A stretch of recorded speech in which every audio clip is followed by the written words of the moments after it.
selevel SMA yang bukan menjadi tanggung jawabnya pemerintah kota, itu minta banyak untuk penebusan ijazah. Karena mereka tidak bisa menebus ijazah. Ya kita bantu lewat Basnas-Basnas ini. Dan sehingga apa? Indeks pembangunan manusia di Surabaya bisa meningkat. Sehingga saya tidak lagi bicara apakah ini level SD, SMP, SMA. Tapi yang saya pikirkan adalah mereka orang Surabaya. Sehingga pemerintah harus hadir di sana. Dan itu yang kita lakukan untuk pendidikan. Jadi kita tidak hanya menyentuh SD, SMP, tapi kita sudah menyentuh untuk TK, PAUD, SD, SMP, dan SMA. Bahkan guru-guru PAUD sudah kita berikan apresiasi, kita berikan bantuan, atau kita bayarkan sebesar 500.000, 600.000 per orang. 600.000. Tidak memberatkan tadi, yang untuk PAUD yang baru masuk. Itulah kita lakukan kolaborasi di bidang pendidikan, Mas. Baik, luar biasa Pak Wali, saya mendengarnya, dan yang paling penting juga ketika kesehatan sudah, pendidikan sudah, langkah berikutnya ini ada banyak pertanyaan dari masyarakat Kota Surabaya kaitannya tentang strategi pemerintah Kota Surabaya dalam meningkatkan entrepreneur masyarakatnya, UMKM, sejauh mana ini peran strategis yang dilakukan oleh Pak Wali selama ini. Jadi di Surabaya ini ada namanya Padat Karya. Padat Karya ini adalah bagaimana kita mengentas kemiskinan, mereka kita kumpulkan, kita berikan menjadi entrepreneur. Jadi kita lihat, seperti sepatu yang saya pakai ini sepatu UMKM. Batik yang saya pakai setiap hari itu UMKM. Baju yang saya pakai jahitannya UMKM. Sehingga di Surabaya ini, sepatunya sama semua. Buatan UMKM-nya Surabaya. Seragam untuk batik itu jahitannya UMKM Surabaya semuanya. Itu kita diwajibkan sama Pak Wali. Diwajibkan sama Pak Wali. Diwajibkan sama Pak Wali untuk menggunakan produk lokal. Iya, saya bilang, ayolah buat seragam tapi yang jahitan UMKM. Terus, alhamdulillah, seluruh PNS di Kota Surabaya, itu kalau belanja bulanan, itu ke e-peken yang kita buat. Itu adalah UMKM-nya Kota Surabaya. Kita lakukan. APBD Kota Surabaya, seperti kita membuat seragam sekolah untuk anak miskin, setelah itu ada kegiatan membuat paving, itu dikerjakan oleh orang Surabaya, UMKM yang kita latih. Sehingga kemarin ada pengumuman dari LKPP, seluruh daerah yang terbesar penggunaannya anggaran untuk UMKM itu adalah Kota Surabaya. Untuk awal tahun kemarin, yang awal pertengahan bulan itu 1,2 triliun. Sampai akhir tahun kemarin laporannya sudah 3 triliun yang untuk UMKM.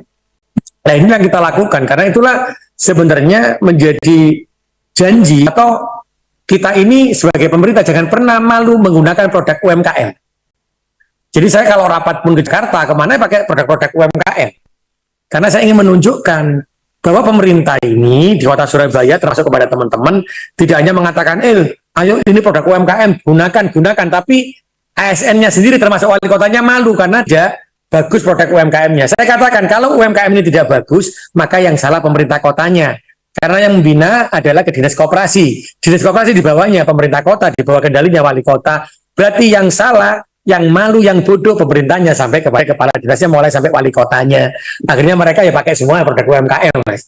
Karena itulah ada yang disampaikan. Bahkan satu tempat yang kita gunakan untuk tempat seperti kafe, Mas. Itu masuknya warga miskin yang kita latih masak, kita kerjakan di sana, namanya viaduk itu satu bulannya sampai 100 juta loh Mas omsetnya. Wow, luar biasa. Nanti kalau jenengan ke Surabaya saya antar di sana. Silakan rasakan menunya di sini. Terus bisa lihat penjahit-penjahit yang membuat seragam, menjahit tas, menjahit batik, menjahit sepatu-sepatunya teman-teman ASN. Hari ini kita sudah tidak merambah ASN lagi, kita sudah merambah di luar.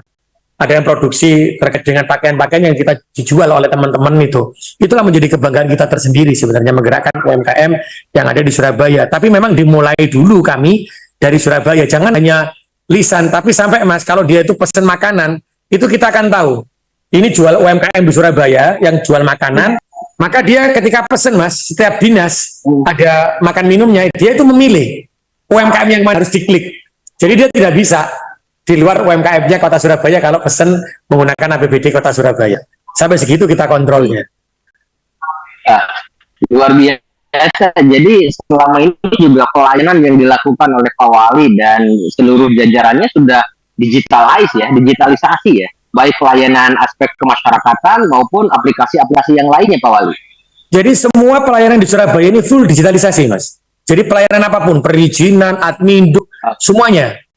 Sehingga apa? Dengan digitalisasi itu kita bisa kontrol apakah betul yang disampaikan oleh teman-teman pemerintah kota.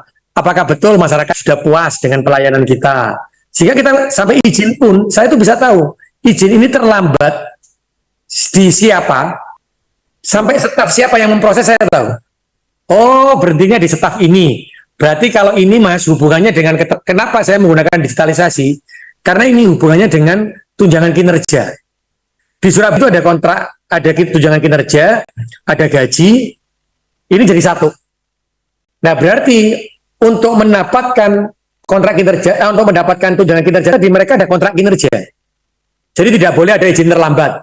Kalau ada izin terlambat, maka kita lihat izin terlambatnya di mana? Di staf, atau di kepala dinas, atau di struktural lainnya. Kalau di stafnya, maka yang menanggung bebannya adalah stafnya. Maka kontrak kinerjanya dia dipotong, tunjangan kinerjanya dia berkurang. Kalau dia di kepala dinasnya, maka kepala dinasnya dikurangi. Sehingga disitulah kita akan fair. Karena saya katakan, pegawai negeri ini, pemerintah kota zaman saya, itu tidak hanya duduk di belakang meja, tapi bagaimana output outcome-nya itu terpenuhi.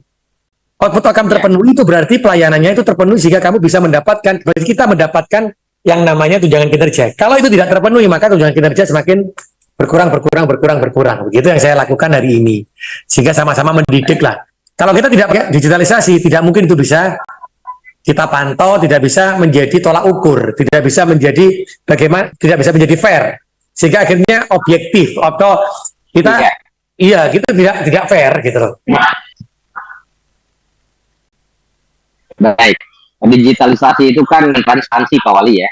Ya. Tapi betulkah dengan digitalisasi ini masalah pungli bisa diatasi 100%? Kita akan diskusikan ya Pak Wali setelah informasi berikut ini.